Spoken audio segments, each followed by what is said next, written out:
Un saludo para todos, hermanos, en el nombre del Señor, donde quiera se encuentren. Vamos a compartir el mensaje del Señor con ustedes nuevamente, pero antes de iniciar nuestro tema, como siempre, quiero que me acompañen en una breve oración para pedir la dirección del Espíritu Santo. Padre que está en los cielos, alabado y glorificado sea su nombre. Padre, le damos gracias por la vida. Gracias, Padre, por la oportunidad que nos da de compartir su mensaje a través de estos medios. Señor, en esta hora, Padre, queremos pedir que el Espíritu Santo hable a través de nosotros. Que el Espíritu Santo, Padre, nos impresione para presentar su palabra, su mensaje en esta hora, Señor. Rogamos, Padre, que este mensaje pueda ser de bendición para todos sus hijos que lo escuchen donde quiera se encuentren. Por favor, Padre, acompáñenos en esta hora. Se lo rogamos y pedimos en el nombre maravilloso de su Hijo amado, nuestro Señor y Salvador Jesucristo. Amén.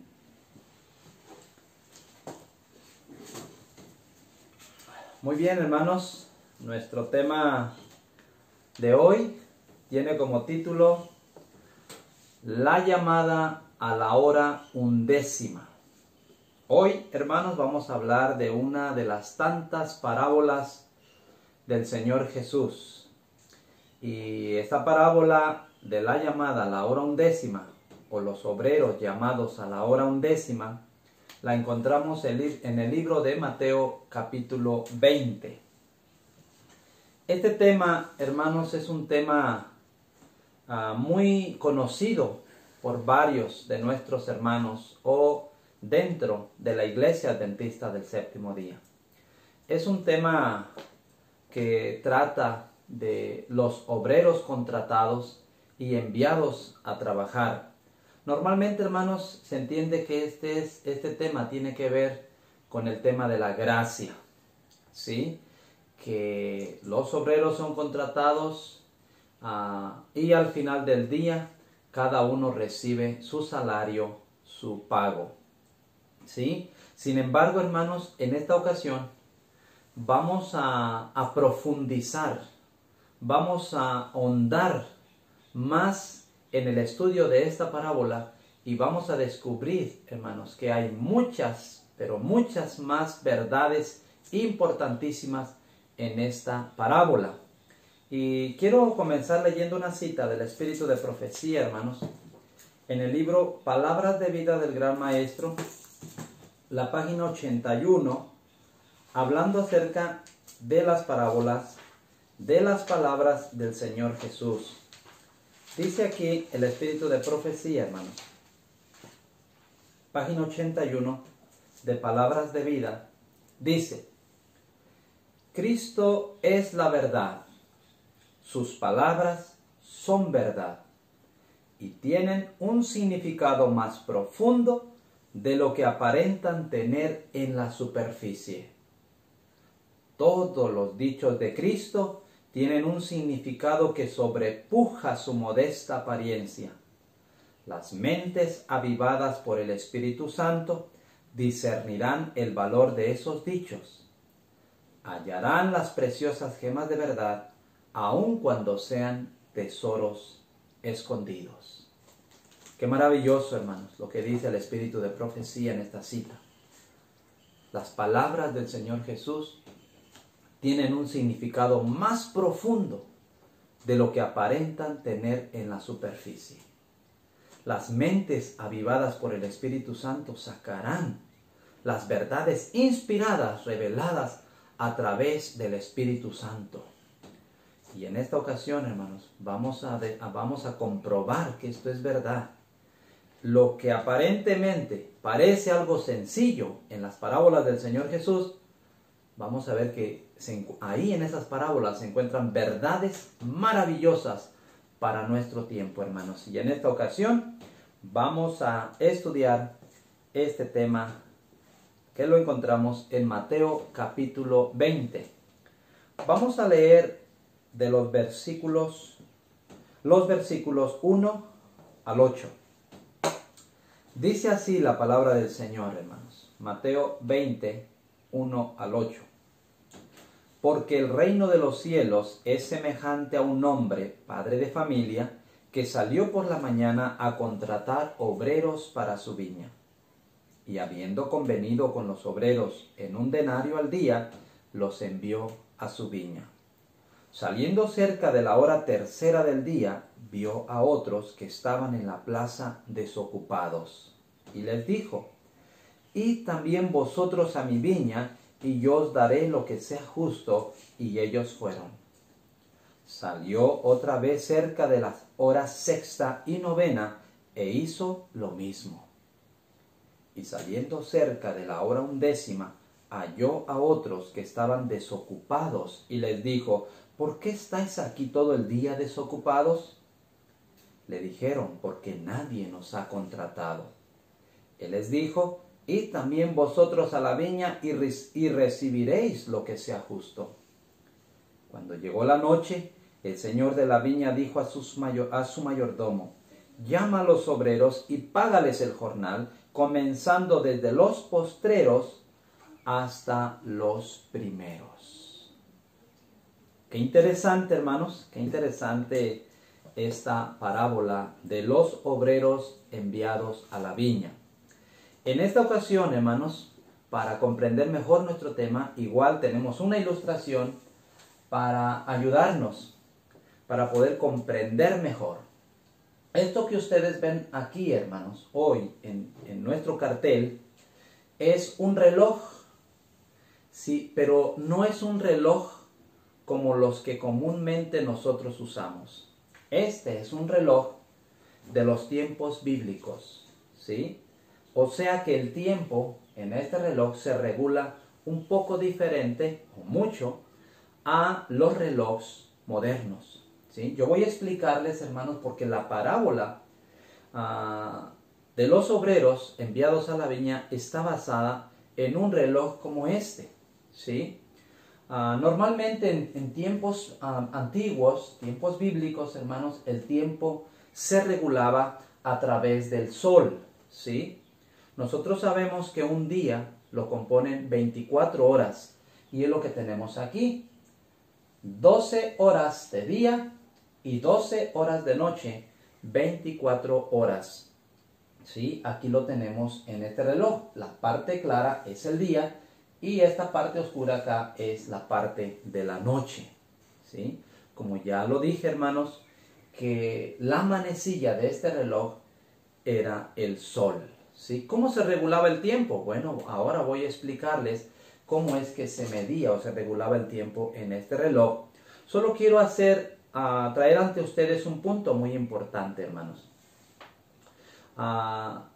Todos los países que se encuentran cerca de la línea del Ecuador, algunos conocemos que la línea del Ecuador es una línea que traza o cruza el mundo, lo divide en dos partes, es el centro, ¿sí? Y todos los países que se encuentran cerca de esa línea casi no tienen variación en el tiempo, tienen sus 12 horas de día y sus 12 horas de noche, ¿sí? Sorprendentemente, Palestina, Jerusalén, es uno de esos países que se encuentran no cerca, sino en la línea del Ecuador. Así es que por eso el tiempo ellos lo regulaban de esta manera, tenían sus 12 horas de día y sus 12 horas de noche. Bien, el tiempo se regulaba de la siguiente forma, hermanos. En este reloj no se podía decir mañana antes de que el sol saliera. Una vez que el sol comenzaba a salir, entonces se conocía que la noche había pasado y el día estaba comenzando.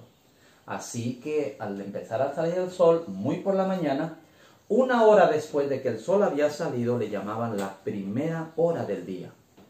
2 horas después de que el sol había salido lo llamaban la segunda hora del día. Y así sucesivamente, la tercera, la cuarta, la quinta, la sexta hora del día en este reloj bíblico corresponde a nuestro mediodía, ¿sí?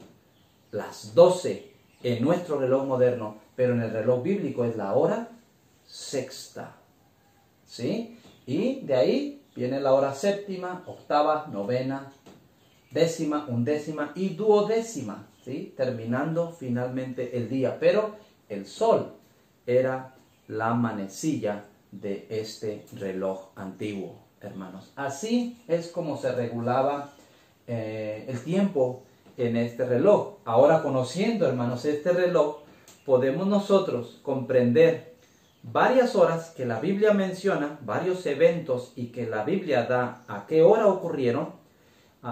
Los pudiéramos ahora nosotros entender a qué hora corresponde de nuestro reloj moderno.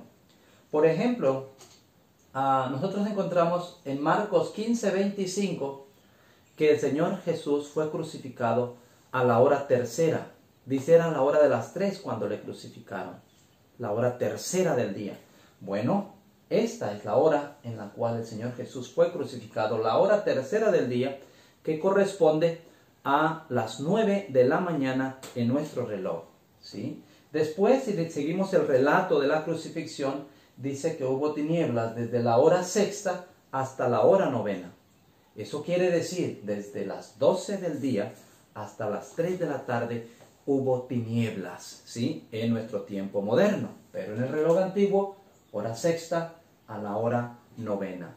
Bueno, hermanos, y muchos otros eventos que la Biblia describe y que nos da una hora exacta, podemos ahora a través de este reloj comprender qué hora correspondía en nuestro tiempo moderno. Bueno, eso es solo algo interesante que para mí me parece muy importante y se los comparto a ustedes, hermanos. Muy importante conocer el reloj antiguo, el reloj de los tiempos bíblicos, y en este reloj está basada nuestra parábola. ¿Qué encontramos aquí en la Biblia, hermanos? ¿Qué es lo que encontramos ahora que ya les he explicado a qué se refiere nuestra ilustración o qué nos dice el cartel? Ahora sí vamos a poder usarlo para explicar lo que acabo de leer.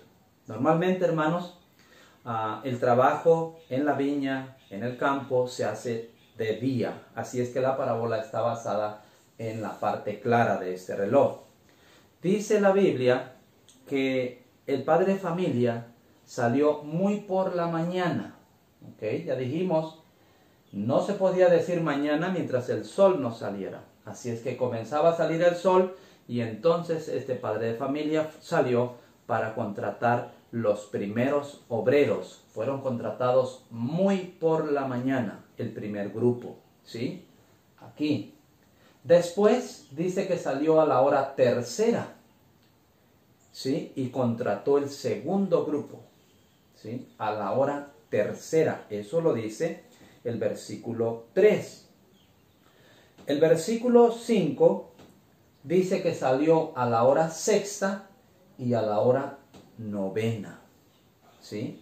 A la hora sexta y a la hora novena. Aquí hay dos grupos contratados, uno en la hora sexta y el otro a la hora novena. Eso lo encontramos en el versículo 5. Y el versículo 6 dice que salió cerca de la hora undécima y contrató al último grupo de obreros que fueron enviados a trabajar a la viña. Así es que encontramos, hermanos, 5 grupos contratados. Muy por la mañana el primero, el segundo a la hora tercera, el tercero a la hora sexta, el cuarto a la hora novena y el último, el quinto, es contratado cerca de la hora undécima, ¿sí? Así es que hay 5 grupos contratados, ¿sí? Aquí están 5 grupos contratados y enviados a trabajar en la viña. Bueno, esto es muy importante, hermanos, muy importante conocer estas cosas, ¿verdad? Porque encontramos algo maravilloso, ¿verdad? Que estos obreros, los últimos que fueron enviados a trabajar, solo trabajan una sola hora del día. Y al recibir el pago, lo sorprendente, si nosotros leemos en la parábola, se les paga primero y se les paga igual que aquellos que trabajaron todo el día. Por lo tanto, hermanos, estos obreros que son contratados cerca de la hora undécima son muy, pero muy importantes, ¿sí? A través de esta parábola, hermanos, vamos a entender cosas maravillosas. Voy a con la ayuda de la Biblia y del espíritu de profecía, voy a explicarles, hermanos, a explicarles detalladamente quién es el padre de familia, ¿sí? ¿Qué representan los obreros? ¿Qué representa la viña? ¿Qué representa la plaza? Y varios puntos importantes de la parábola, hermanos. Vamos a apoyarnos con la Biblia y el espíritu de profecía.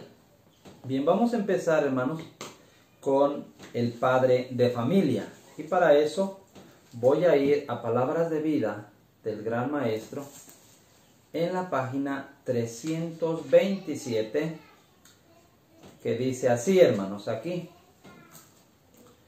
el trato del jefe de la casa con los obreros de su viña representa la forma en que Dios se relaciona con la familia humana.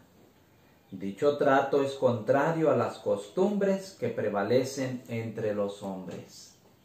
¿Qué dice el espíritu de profecía, hermanos? Que el jefe de la casa con los obreros, el trato del jefe de la casa con los obreros de su viña representa la forma en que Dios se relaciona con la familia humana. Ese padre de familia que salió muy por la mañana a contratar obreros representa a nuestro Padre Celestial, nuestro Dios, ¿verdad? Cuya morada está en los cielos. Ahora, ¿quiénes son los obreros? ¿Quiénes son los obreros? Vamos a ir una cita en la Biblia, en Lucas capítulo 10. Lucas capítulo 10, versículo 1 y 2. Dice: después de estas cosas designó el Señor también a otros 70, a quienes envió de dos en dos delante de él a toda ciudad y lugar a donde él había de ir. Y les decía: la mies a la verdad es mucha, mas los obreros pocos. Por tanto, rogad al Señor de la mies que envíe obreros a su mies. ¿Ok? Los obreros son aquellos que son enviados a predicar, a hacer la obra del Señor. ¿Ok? El padre de familia es Dios. Los obreros son los que predican la palabra del Señor. Ahora, ¿qué representa la viña? Aquí mismo, en Palabras de Vida del Gran Maestro, ahora la página 243, dice lo siguiente: Dios reclama toda la tierra como su viña, aunque ahora esté en manos del usurpador, pertenece a Dios, es suya tanto por la redención como por la creación. Muy clara la referencia del espíritu de profecía. Dios reclama toda la tierra como su viña. Aunque ahora, dice, está en manos del usurpador, pertenece a Dios y es de él, tanto por creación como también por la redención. Ok, hermanos, ahora, ¿qué representa la plaza?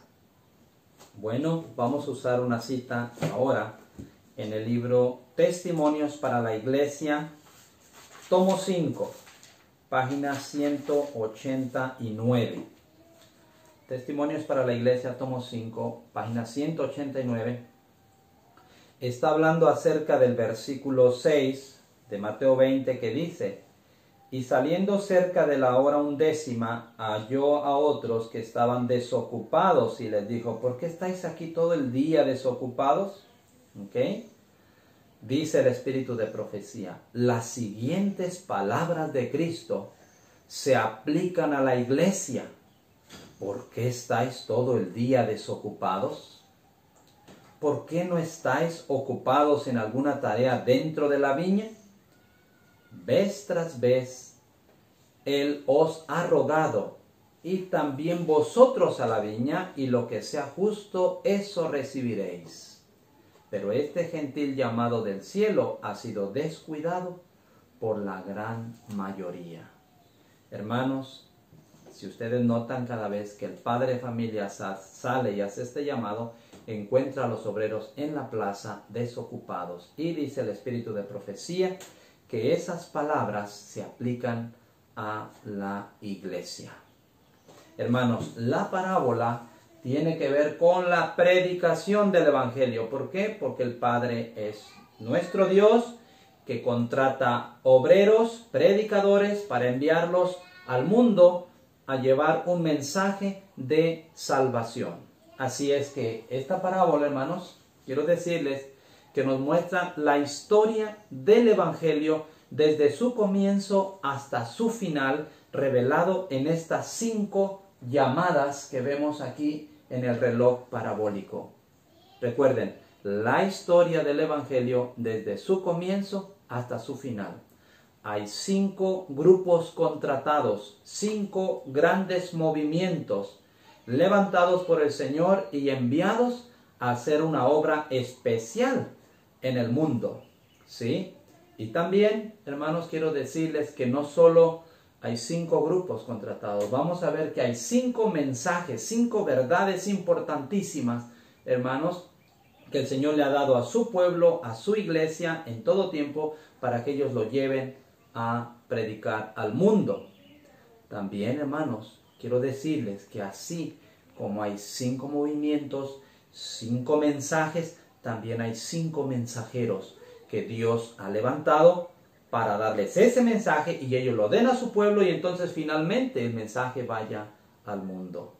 Estas cosas tan importantes vamos a aprender hoy en esta parábola que parece simple y sencilla, pero que estamos viendo, hermanos, que tiene un significado más profundo de lo que aparenta tener en la superficie.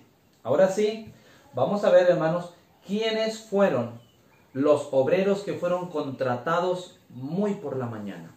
Hay varias cosas importantes, hermanos, que yo quiero resaltar y recalcar para poder entender mejor quiénes fueron estos, los que fueron contratados primero. En primer lugar, la Biblia dice en el versículo 1 que fueron contratados muy por la mañana, número 1.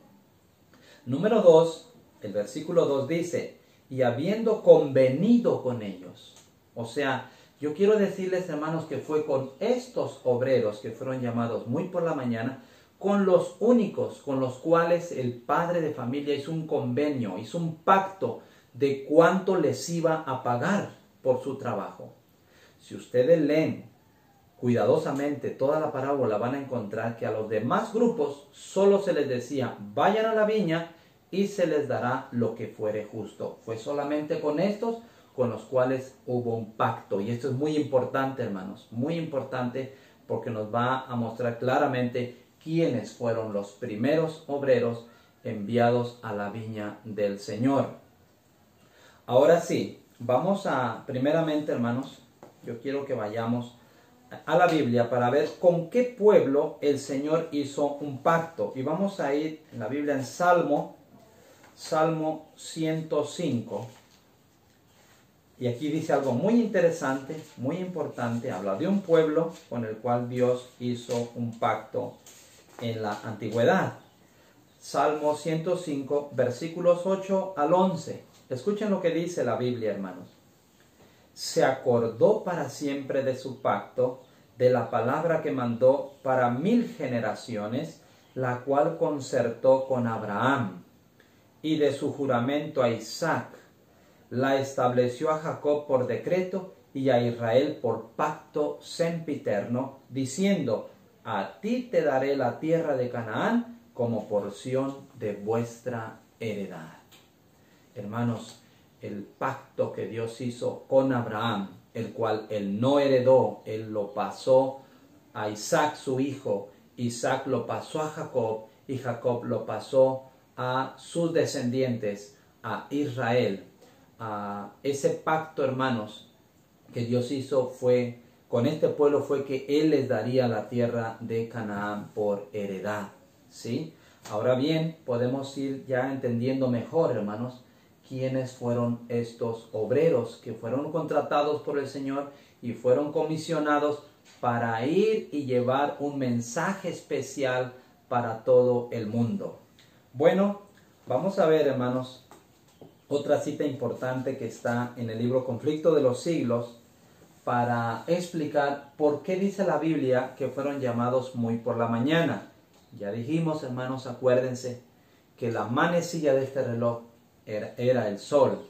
Así es que estos fueron contratados cuando el sol estaba saliendo. Estos fueron enviados a trabajar a la viña cuando el sol estaba saliendo. Bueno, primero vamos a ver qué representa el sol. Y aquí en el mismo libro de Salmos hay un texto muy importante. Salmo 119, 105. Un texto muy familiar para todos. Dice: lámpara es a mis pies tu palabra y lumbrera a mi camino. Recuerden, hermanos, cuando el Señor creó este mundo, Él creó las lumbreras. Las lumbreras, las dos mayores, es el sol para gobernar el día y la luna por la noche, ¿sí? Así es que la palabra de Dios, la Biblia, es comparada con una lumbrera, ¿sí? Y en este caso estamos hablando que estos obreros fueron contratados cuando el sol estaba saliendo. La palabra de Dios estaba viniendo a existencia, hermanos. Voy a leer una cita bien interesante que está en el libro Conflicto de los Siglos. En la página 7, hermanos, vamos a decir que es casi la introducción, ¿verdad?, del Conflicto de los Siglos. Hay algo interesante aquí. Dice así, hermanos, en la introducción del Conflicto de los Siglos, algunos traen por página, en la página 7, dice: durante los 25 primeros siglos de la historia humana no hubo revelación escrita. Los que eran enseñados por Dios comunicaban sus conocimientos a otros, y estos conocimientos eran así legados de padres a hijos a través de varias generaciones. La redacción de la palabra escrita empezó en tiempo de Moisés. Los conocimientos inspirados fueron entonces compilados en un libro inspirado. Esa labor continuó durante el largo periodo de 16 siglos. Desde Moisés, el historiador de la creación y el legislador, hasta Juan, el narrador de las verdades más sublimes del Evangelio. ¿Sí? Hermanos, yo quiero recordarles un poco y de lo que dice esta cita del Espíritu de Profecía, que durante los 25 primeros siglos de la historia humana, 2500 años, no hubo revelación escrita. Dice que la Biblia comenzó a escribirse en tiempo de Moisés.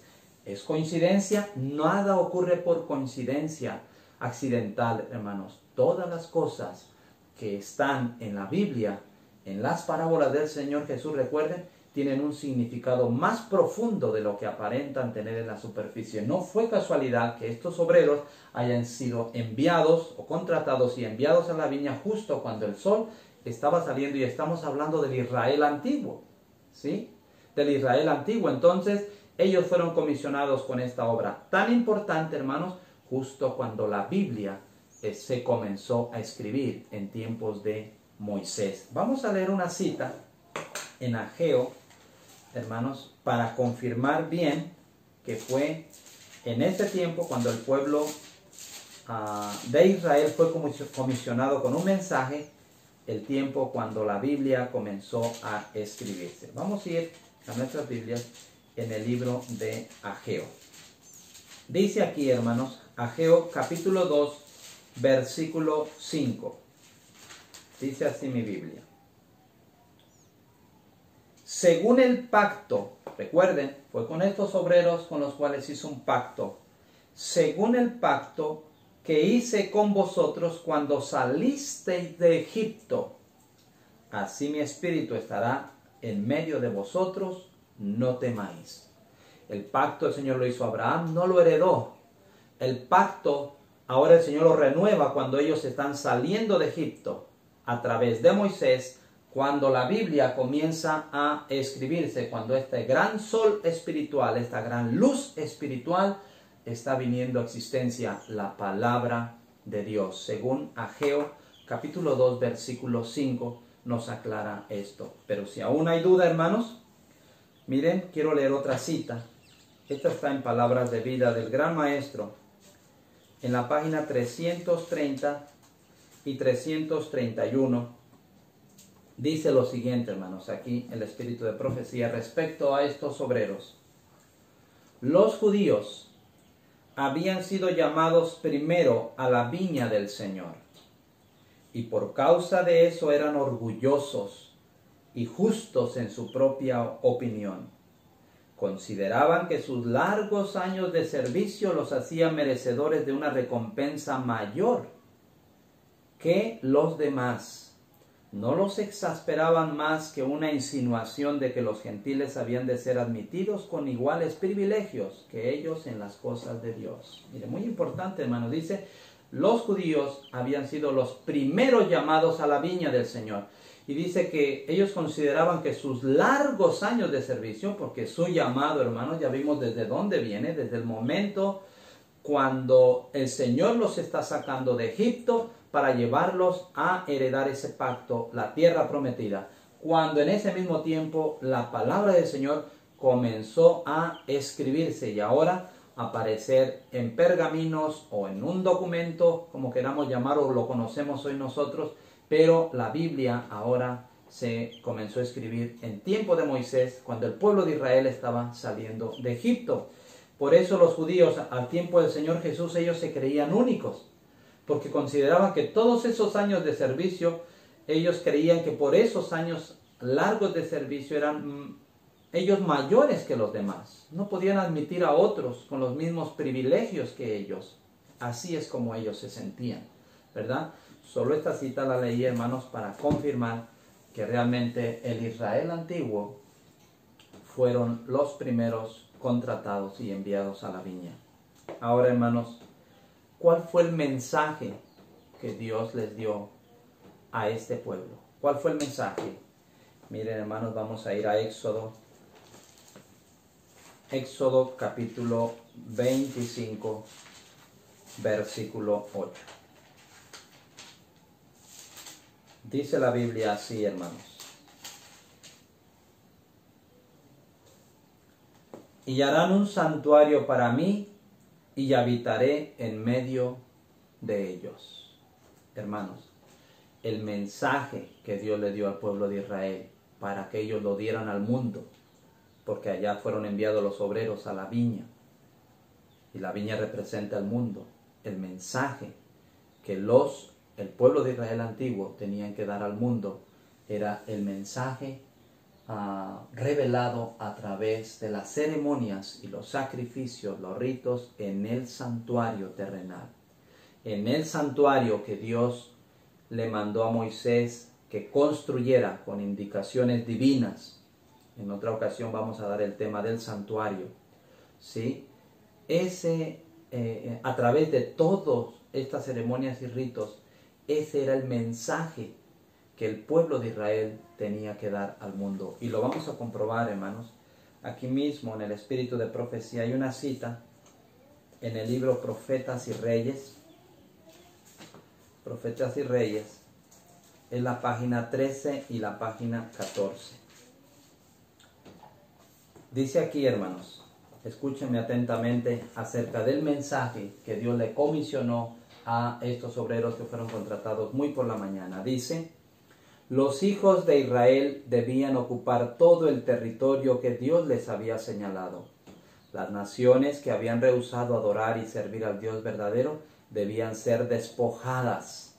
Pero Dios quería que mediante la revelación de su carácter por Israel, los hombres fuesen atraídos a Él.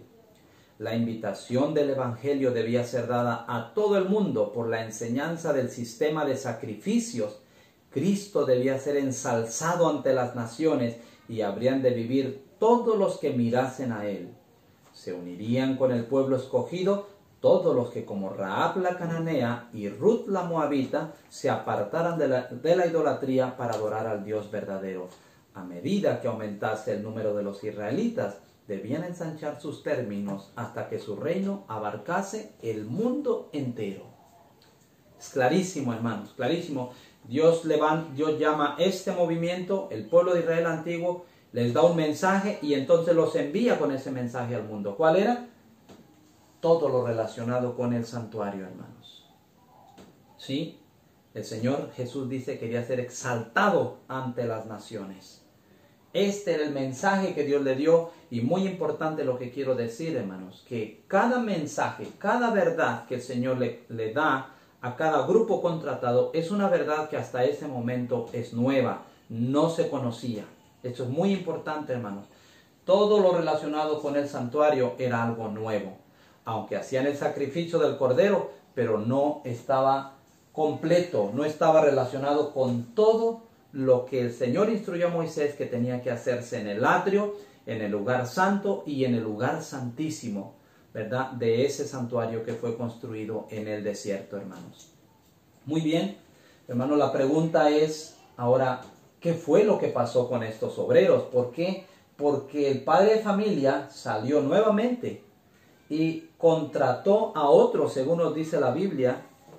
Nos dice en San Mateo, acompáñenme ahí, San Mateo capítulo 20. Mateo 20, versículo 3 dice: saliendo cerca de la hora tercera del día, vio a otros que estaban en la plaza desocupados. Y el versículo 4 dice, les dijo: id también vosotros a mi viña, y yo os daré lo que sea justo. Y ellos fueron.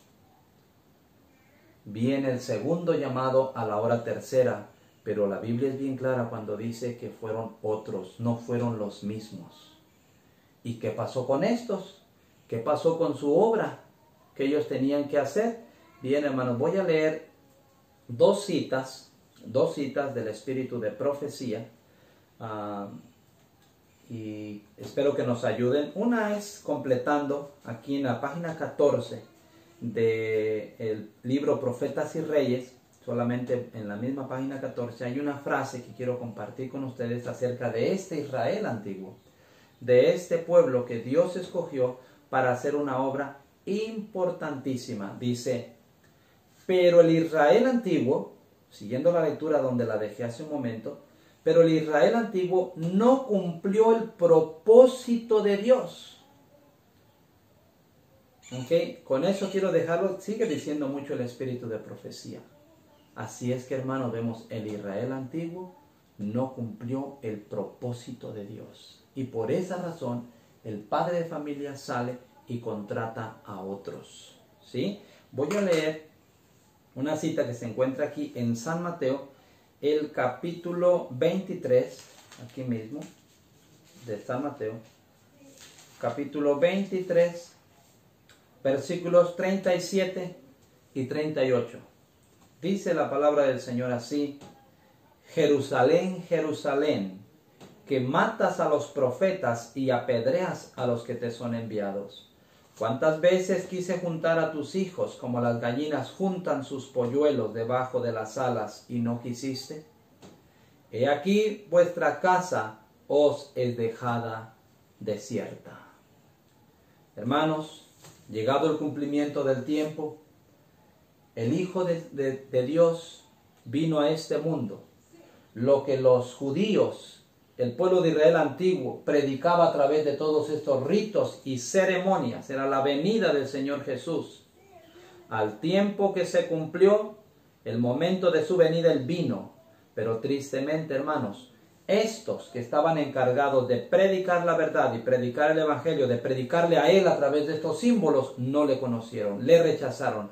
Dice la Biblia, el Señor Jesús hablándoles cuando Él ya estaba aquí, el Señor Jesús les dijo: Jerusalén, Jerusalén, que matas a los profetas. No solo se habían vuelto en contra de la verdad, sino que quitaban la vida a todos aquellos que Dios enviaba para darles un mensaje de advertencia. Ellos les mataban. Así es que cuando vino el Hijo de Dios, cuando vino aquel que cumplía todo lo que ellos predicaban, igualmente le tomaron y le mataron. Hermanos, qué gran lección. Más adelante en nuestro tema voy a tomar la lección del pueblo de Israel, de estos obreros que fueron contratados muy por la mañana, como lección para nosotros hoy. Que no vayamos a cometer los mismos errores que ellos cometieron, pero lo vamos a tomar casi al final del tema, hermanos. Estos obreros fueron puestos a un lado y, como dice la Biblia, fueron contratados otros. Voy a leer en el libro Hechos de los Apóstoles, en la página 14, una cita hablando del segundo grupo contratado de obreros. Hechos de los Apóstoles, página 14. Dice así, hermanos: los jefes judíos se consideraban a sí mismos demasiado sabios para necesitar instrucción, demasiado justos para necesitar salvación, demasiado altamente honrados para necesitar el honor que proviene de Cristo.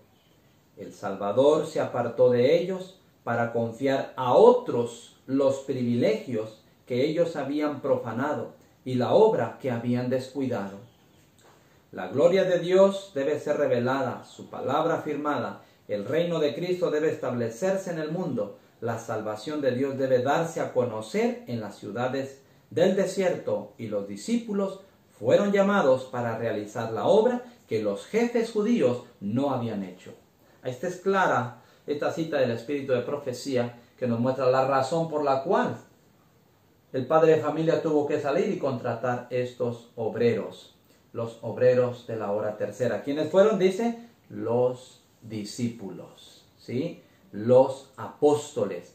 Ellos son los que fueron llamados a la hora tercera para predicar el evangelio. Pero algo sorprendente, hermanos, el mensaje que los apóstoles predicaron ahora ya no era todo lo relacionado con el santuario terrenal, ya no era el de los ritos, los símbolos, todo revelado, el evangelio revelado a través de todas estas ceremonias, hermanos. Ese ya no fue su mensaje. Recuerden, cada vez que el padre de familia contrata a un grupo, les da un mensaje, y ese mensaje es nuevo. Yo voy a explicar eso en un momentito, hermanos, cómo es que esto es nuevo. Bueno, quisiera comentarlo en este momento, leyendo una cita del Espíritu de Profecía, para que se entienda mejor, mostrarles cómo se muestra claramente que sí, la verdad ha venido en progreso, ¿sí? Y a través de estas llamadas encontramos cómo es que esa verdad ha venido desenvolviéndose, desarrollándose a través del tiempo. ¿Qué importancia tienen las viejas verdades y qué importancia tienen las nuevas verdades? Vamos a leer esta cita en el libro Palabras de Vida del Gran Maestro, en la página 98. Una cita muy importante, hermanos, si pueden anótenla, porque nos va a ayudar mucho aquí.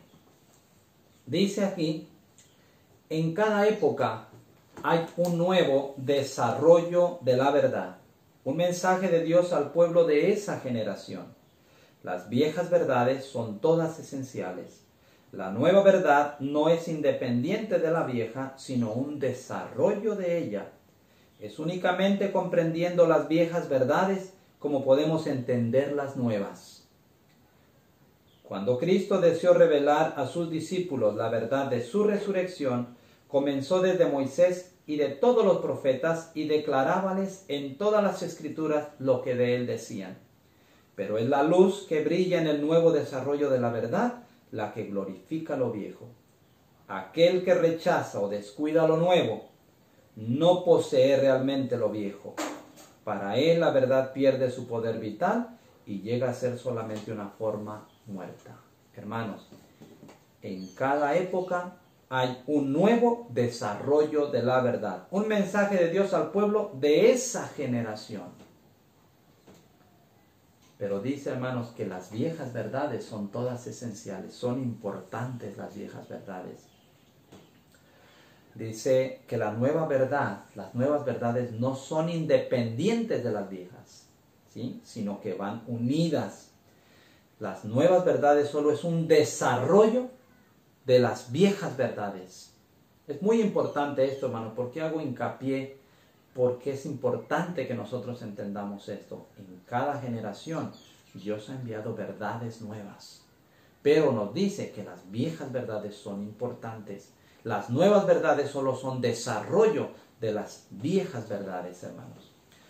Muy importante, y lo que el Espíritu de Profecía nos dice y nos amonesta, hermanos, dice que aquel que rechaza o descuida lo nuevo, realmente no posee lo viejo.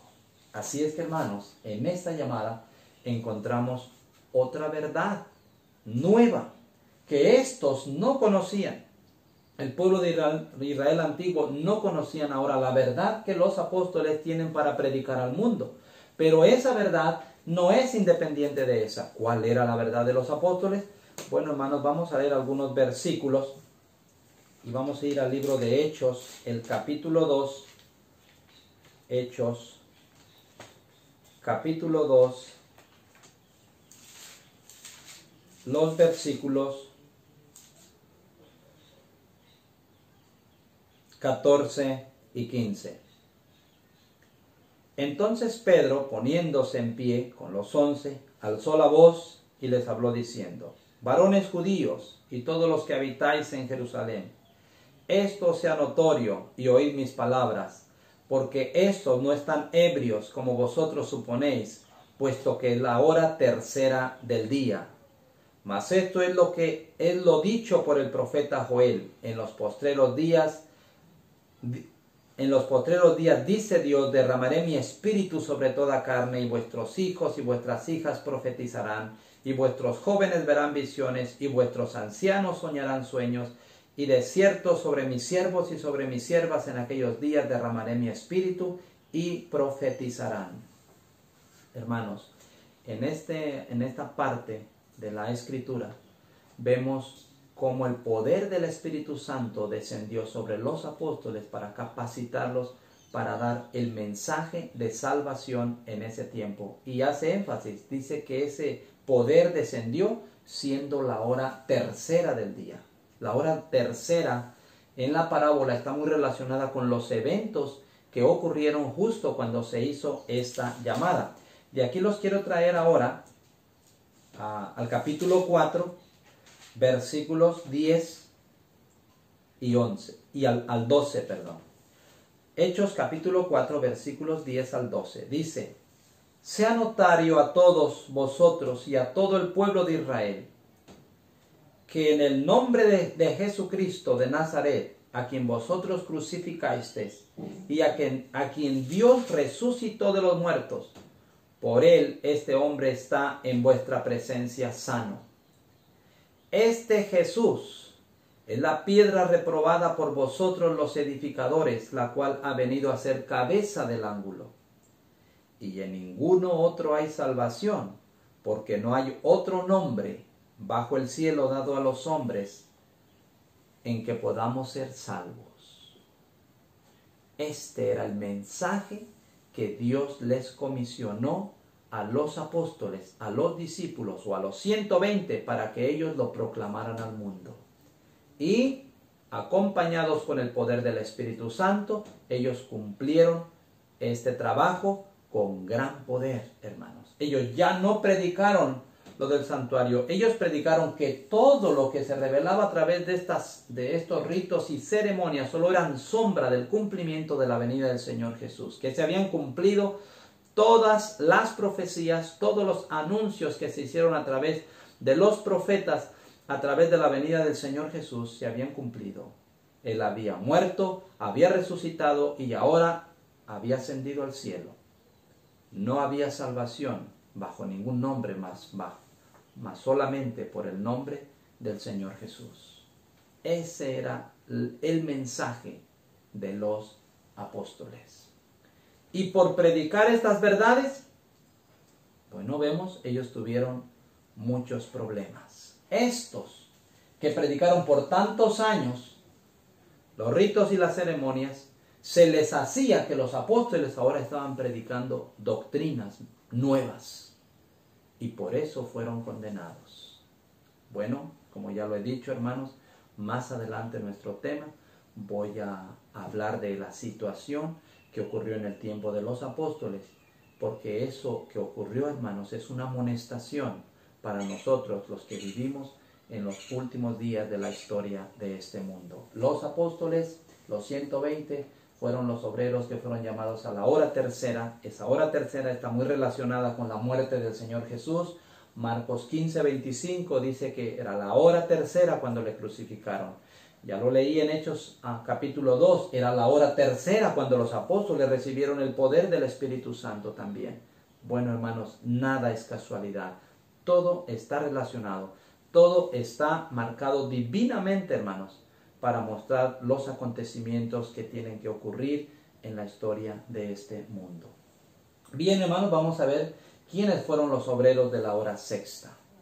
Ya que tenemos las bases, los fundamentos para poder reconocer, hermanos, y buscar las características de cada llamada, pues no va a ser difícil encontrar a quién le corresponde la llamada de la hora sexta. En primer lugar, hermanos, estamos viendo que cada vez que el padre de familia sale y contrata un grupo de obreros, les da una verdad nueva, un mensaje nuevo para que ellos lo den al mundo. Algo que antes no se conocía, hermanos.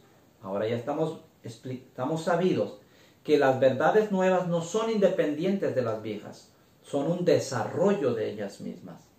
Así es que, hermanos, viniendo a través de la historia desde el tiempo de los apóstoles hacia adelante, venimos hasta el tiempo del movimiento milerita, a los 1830, cuando Dios levanta un movimiento y les da una verdad nueva, algo que hasta entonces no se conocía, para que entonces con esta verdad se vaya al mundo y se predique la verdad que Dios quiere que se dé al mundo. Así es que, hermanos, tenemos aquí en la hora sexta al movimiento milerita predicando la profecía de Daniel 8:14. Daniel 8:14 dice: y hasta 2300 tardes y mañanas, y el santuario será purificado. Eso es lo que encontramos nosotros en Daniel 8:14. Una verdad nueva, una verdad que hasta entonces no se conocía. ¿Sí? Aquí, hermanos, en este transcurso del tiempo, dicho sea de paso, que este es un día parabólico, no es un día literal, aunque basada la parábola, está basada en un día literal, pero es un día parabólico. Eso quiere decir que es un periodo de tiempo muy largo. Ya estamos viendo los judíos desde el tiempo de la salida de Egipto, venimos hasta los apóstoles y ahora venimos al tiempo de Guillermo Miller, ¿sí?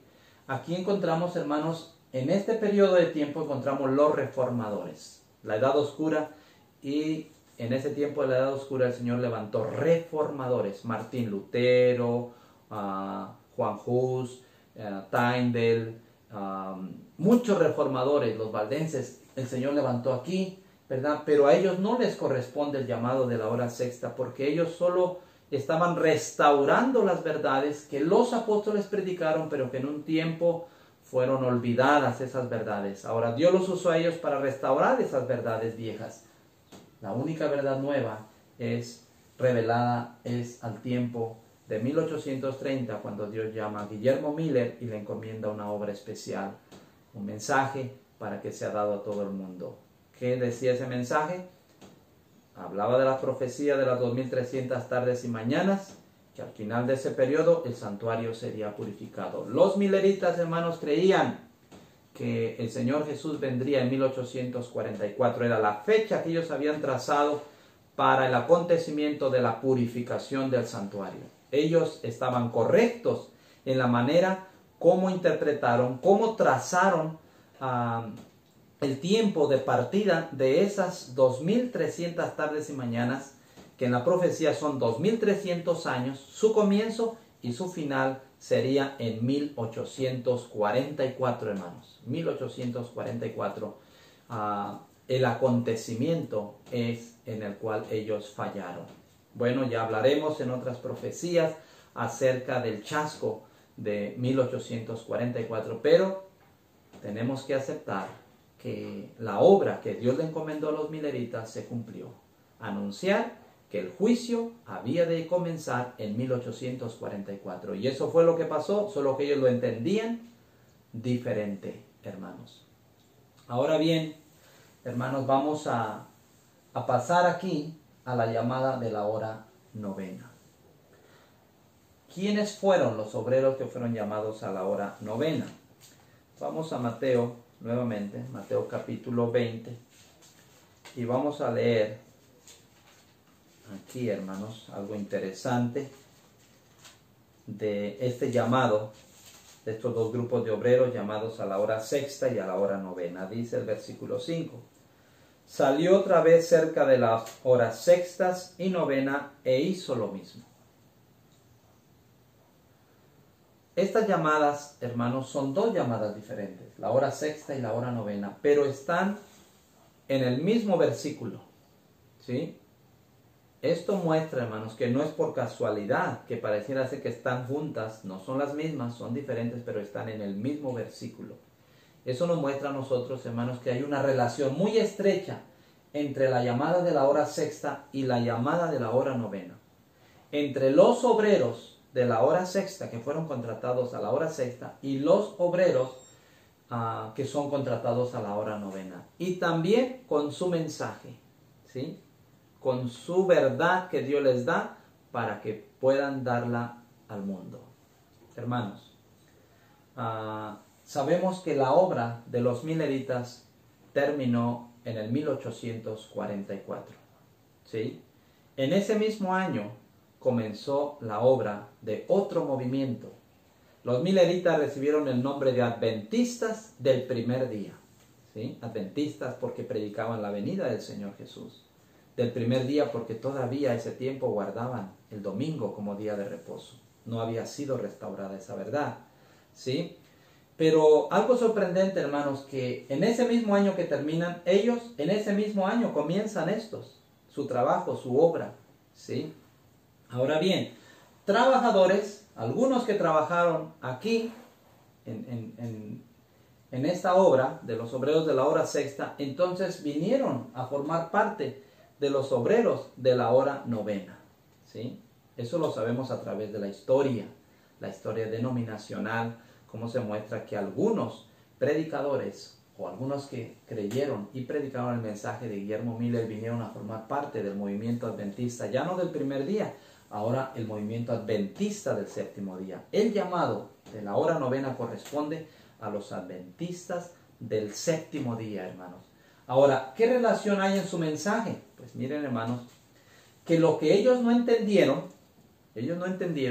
ellos entendían que el Señor Jesús vendría a la tierra, ¿sí? Pero esto que ellos no entendieron, entonces el Señor lo revela a estos obreros, ¿sí? Que en ese año, 1844, no es que el Señor Jesús vendría a esta tierra, sino que el Señor Jesús pasaría del lugar santo al lugar santísimo. Dicho sea de paso, hermanos, que este evento en la Biblia se describe como una venida del Señor. Lo vamos a estudiar en otros temas. Por eso es que los mileritas también, con razón, creían de esa manera porque decía que venía el Señor. Bueno, venía pero no a esta tierra, sino a su templo, ¿sí? A su templo para comenzar la obra del juicio investigador con los muertos. Esa es la verdad, una de las verdades nuevas que Dios le comisionó a estos obreros de la hora novena, a los adventistas del séptimo día, para que ellos lo den al mundo, ¿sí? El juicio investigador con los muertos, ¿sí? Además, hermanos, también otra verdad nueva que el Señor le dio a estos obreros fue la verdad del mensaje del tercer ángel, ¿sí? Los mileritas de Apocalipsis 14, quiero leerlo rápidamente, Apocalipsis 14, para que entendamos, hermanos, versículo 6 en adelante. Los mileritas predicaron los mensajes del primero y del segundo. Dice: vi volar por en medio del cielo a otro ángel que tenía el evangelio eterno para predicarlo a los moradores de la tierra, a toda nación, tribu, lengua y pueblo, diciendo a gran voz: temed a Dios y dadle gloria, porque la hora de su juicio ha llegado. Y adorad a aquel que hizo el cielo y la tierra, el mar y las fuentes de las aguas. Otro ángel le siguió diciendo: ha caído Babilonia, la gran ciudad, porque ha hecho beber a todas las naciones del vino del furor de su fornicación. Y el tercer ángel le siguió diciendo a gran voz: si alguno adora a la bestia y a su imagen, y recibe la marca en su frente o en su mano, él también beberá del vino de la ira de Dios, que ha sido vaciado puro en el cáliz de su ira, y será atormentado con fuego y azufre delante de los santos ángeles y del Cordero. Los mensajes de los tres ángeles. El mensaje del primer ángel fue predicado por los mileritas, del segundo también fue dado por los mileritas. Pero hoy nosotros, como adventistas del séptimo día, no solo predicamos el mensaje del tercer ángel, sino predicamos el mensaje de los 3 ángeles, hermanos. Por eso hay una relación estrecha entre los obreros contratados a la hora sexta y a la hora novena. ¿Sí? Otra verdad que fue restaurada aquí, hermanos, pero que no era una verdad nueva, porque esa verdad ha sido desde el principio, fue la verdad del sábado, que fue pisoteado y olvidado durante la Edad Oscura por el poder papal. Esa verdad importantísima, hermanos, fue oscurecida, pero aquí fue restaurada con estos obreros de la hora novena, los adventistas del séptimo día. Quiero leer, hermanos, algunas partes todavía del mensaje de estos obreros, ¿verdad?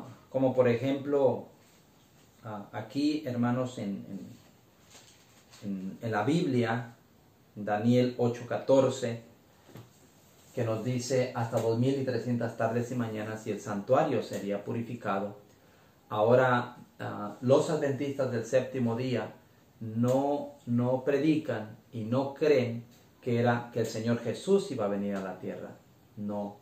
Nuestro mensaje ahora, hermanos, es que Él pasa del lugar santo al lugar santísimo y comienza la obra del juicio investigador con los muertos. Esa es una verdad absoluta y clara en el adventismo, en los adventistas del séptimo día, hermanos. Es uno de los pilares de las creencias adventistas del séptimo día.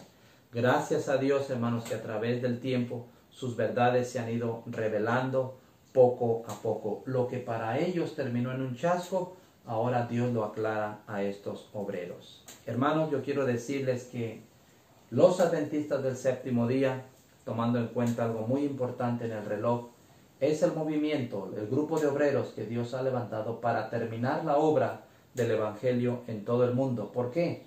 Si ustedes notan, hay un tiempo que Dios les da para trabajar a cada uno de los obreros contratados. 3 horas. Estos obreros que fueron contratados muy por la mañana, se les dieron 3 horas. A estos que fueron contratados a la hora tercera, 3 horas. Los de la hora sexta, 3 horas. Y a estos de la hora novena se les dieron 3 horas. Sin embargo, hermanos, la Biblia menciona que hay una llamada 1 hora antes que el día termine. ¿Sí? Esto, hermanos, vamos a explicarlo en la parte 2 de nuestro tema. ¿Por qué esta llamada 1 hora antes que el día termine dentro del tiempo que le corresponde a los adventistas del séptimo día? Vuelvo a repetir, la iglesia que Dios levantó, que Dios instituyó para que terminara la obra en todo el mundo. ¿Por qué hay este llamado? Bueno, hermanos, en la parte 2 de nuestro tema vamos a explicar el por qué ese llamado. El Señor les bendiga a todos, hermanos. Es un placer y un gozo compartir el mensaje del Señor con ustedes. Amén.